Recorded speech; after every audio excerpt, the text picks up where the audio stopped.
We begin tonight with the president's tour of the damage, first in New Jersey, where he visited Hillsborough and Manville, and ending in Queens in East Elmhurst. Jessica Layton has more on Ida's aftermath in New Jersey. Let's begin tonight, though, with CBS 2's Bauman. She is live in Woodside, Queens. Allie. Christina Maurice, almost every house here has these big piles of moldy furniture and trash out front. And this is after sanitation trucks have already made at least 5 pickups here since the storm. And behind each pile is a family with their own unique story of survival and loss. I was being attacked by the water from this direction, and this direction. So there was like a whirlpool action going on here. Danette Rivera was trapped in her Woodside basement Wednesday night when it began to flood. She could not hoist herself up to the window to escape, but as the water rose above her head, Rivera's son, who is blind, heard her screams through his bedroom window. My son grabs my right arm and swooped me out in one swoop. I was out of the window.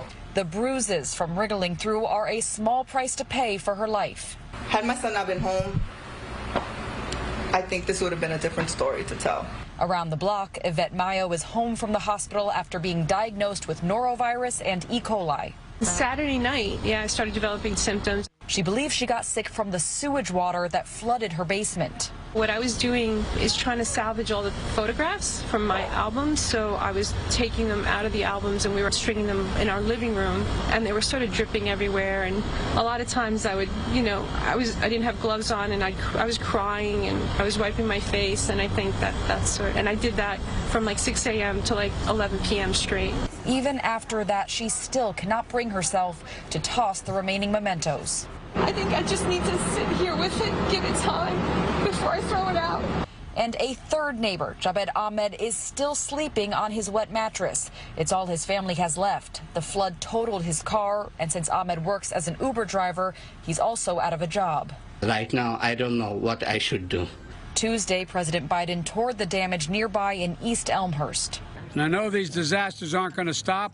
They're only going to come with more frequency and ferocity. Biden spoke about his plan to adapt the country's infrastructure to withstand worsening weather. The bipartisan plan to modernize our physical infrastructure, our roads, our bridges, our power transmission, our distribution lines. Now, as for that woman with E. coli, the health department told us it has not seen an uptick in GI illnesses, but is monitoring the situation in case. President Biden also said here today that this devastation is proof climate change is real and the country needs to act now. The work, he says, is urgent because 1 in 3 Americans live in a county that recently experienced severe weather. We're live in Woodside, Queens. Bauman, CBS 2 News. Allie, thank you.